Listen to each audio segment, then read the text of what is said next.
Hello everyone, good evening to all of you. Welcome to my YouTube channel Math Point. Math Point में आपका हार्दिक अभिनंदन, वंदन और स्वागत करता हूं। आज जो है हम लोग अर्थमेटिक प्रोग्रेशन जो क्लास 10 के सीबीएसई बोर्ड के चैप्टर नंबर 5 पढ़ रहे थे, उसमें जो है हम लोगों ने इससे पहले वीडियो में जो है नियर अबाउट जो है 13 चैप्टर तक जो है सॉल्व करके 13 क्वेश्चन तक जो है भेज दिया हूं। आज जो है हम लोग क्वेश्चन नंबर 14 के बारे में पढ़ेंगे। क्वेश्चन नंबर 14 है, चैप्टर नंबर 5 है अर्थमेटिक प्रोग्रेशन।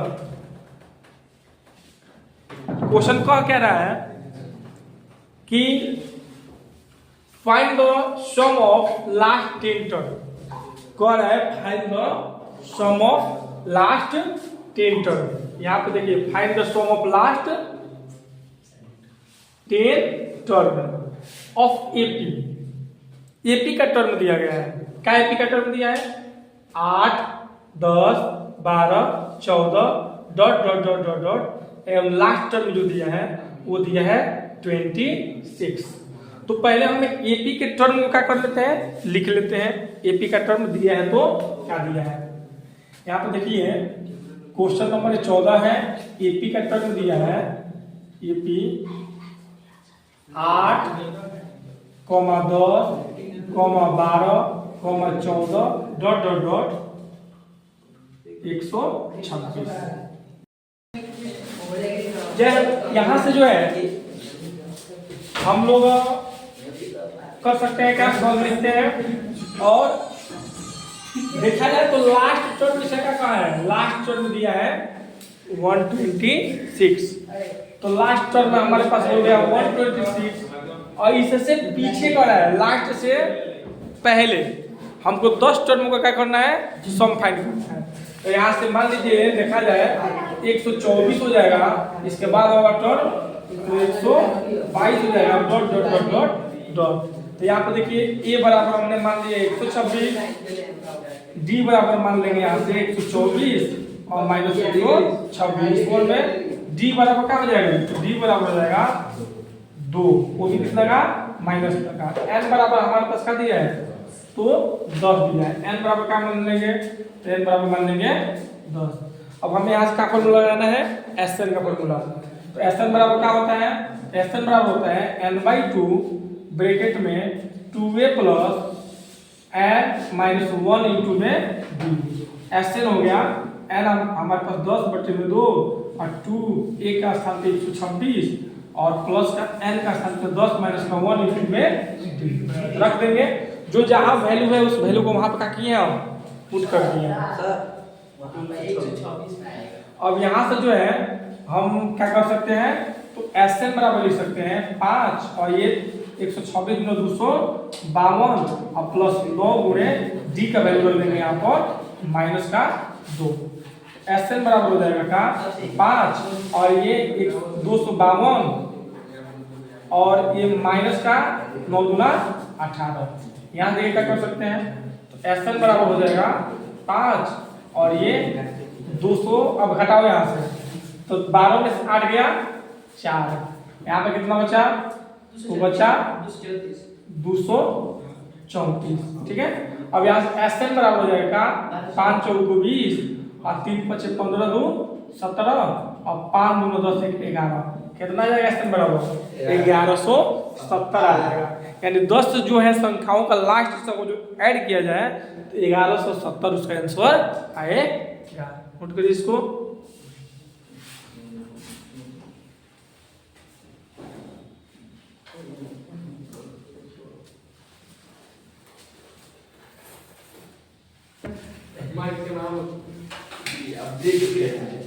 अब जो है क्वेश्चन नंबर 15 के बारे में पढ़ेंगे।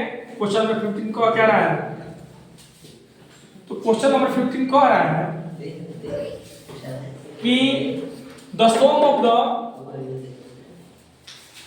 greatest number of term starting from first term of an AP is 25, 22, 19 dot dot dot is 116 find the last number. एक एपी दिया है, एपी का दिया है तो दिया है कि एपी बराबर दिया है 25, 22, 19 डॉट डॉट डॉट और इन सब का सम दिया है कितना 160। इन सबको जब क्या किया जाता है जोड़ा जाता है तो क्या आता है तो 116 आता है। तो फाइंड करिए कि लास्ट टर्म इसमें क्या होगा, इन सबको जोड़ फाइंड द लास्ट टर्म। तो हमें क्या करना है लास्ट टर्म फाइंड करके लाना है। तो यहाँ पे देखिए क्या कर सकते हैं, ए बराबर मान सकते हैं 25, डी और A2 बराबर मान सकते हैं 22, डी बराबर मान सकते हैं 22 माइनस का 25, यानी डी बराबर मान सकते हैं माइनस का 3। डी का वैल्यू क्या आया तो माइनस का 3 आया। एसएन का देखिए वैल्यू क्या दिया है, सबका सम दिया है 160। तो यहाँ से फॉर्मूला लगाते हैं एसएन बराबर क्या होता है, एन का वैल्यू यहाँ पर निकालेंगे चौथा टर्म उसका वो मतलब 116 होगा। तो एसएन बराबर हो जाएगा 2a नहीं n/2 ब्रैकेट में 2a plus n minus 1 into में d।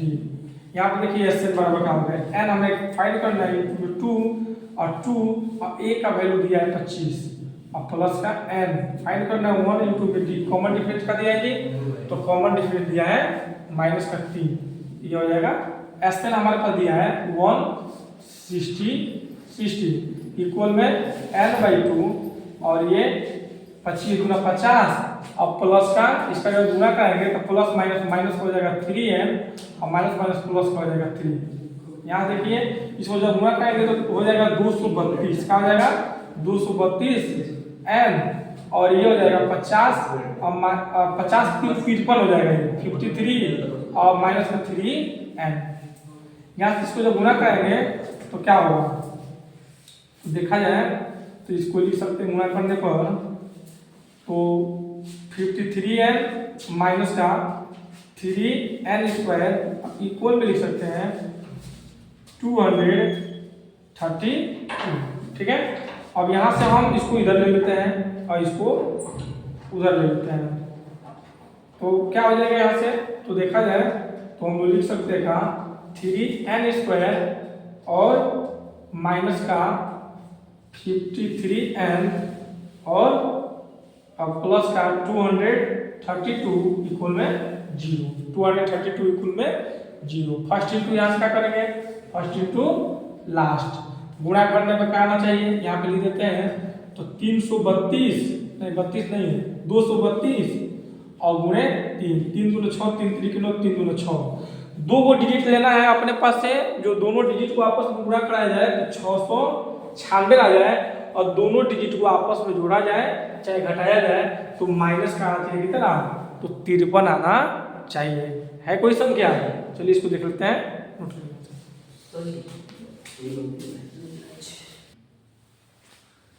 यहाँ से जो है हम लोग जब गुणा करेंगे तो क्या आएगा तो देखिए 29 में 24 से जब हम गुणा करते हैं तो आपका आ जाएगा कितना तो आ जाएगा 600। अभी कितना आया था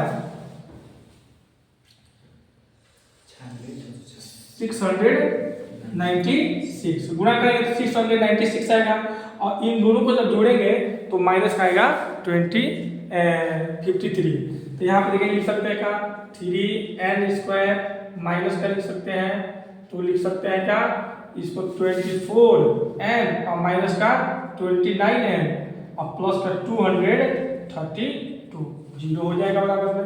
यहाँ से 3n कॉमन कर देते हैं 3n तो यहाँ पे 3n कॉमन करेंगे तो भाग करेंगे तो यहाँ पे बचेगा 1 और माइनस का 3 बटे 24 और माइनस का यहाँ से क्या कॉमन कर सकते हैं 29 कॉमन कर सकते हैं तो बचेगा 1 और माइनस का 8 इक्वल में 0। दोनों ब्रैकेट मिल गया यानी फैक्टराइज सही है, यानी n माइनस का 8 इक्वल हो जाएगा और दूसरे ब्रैकेट में हो जाएगा 3n और माइनस का 29। यहाँ से 0 जिसका निकालते हैं तो n बराबर 8 आएगा और एगो n बराबर आएगा हमारे पास 29/3।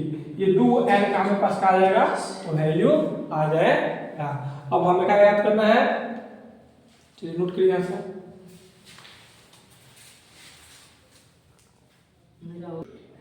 अब यहाँ से जो है हम लोग n बराबर हमारे पास क्या आया 8 आया, यानी इस समय अब 8वां टर्म है तो है क्या, ठीक है।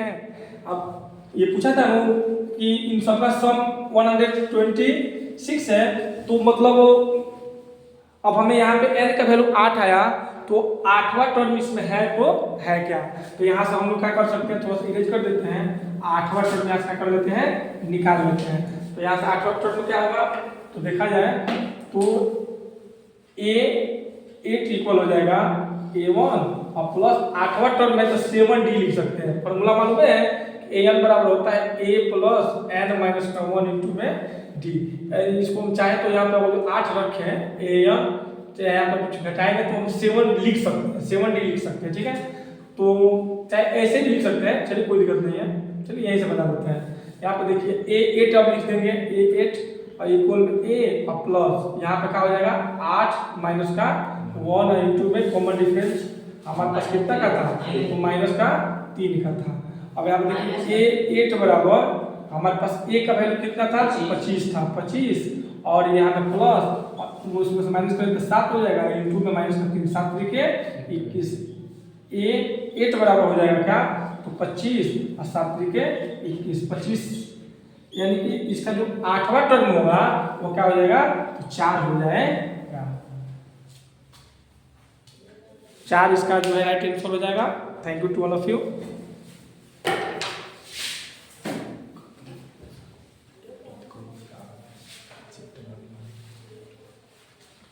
अब जो है हम लोग एग्जाम प्रिपरेशन में चैप्टर नंबर जो क्लास 10 के चैप्टर नंबर 9 है, हाइट एंड डिस्टेंस जो है चैप्टर नंबर 9, उस चैप्टर के बारे में अच्छे से पढ़ेंगे। इंट्रोडक्शन जो है कल के वीडियो में हम देंगे, ध्यान से देखिएगा इसको। Thank you to all of you, thank you. चलो हो गया।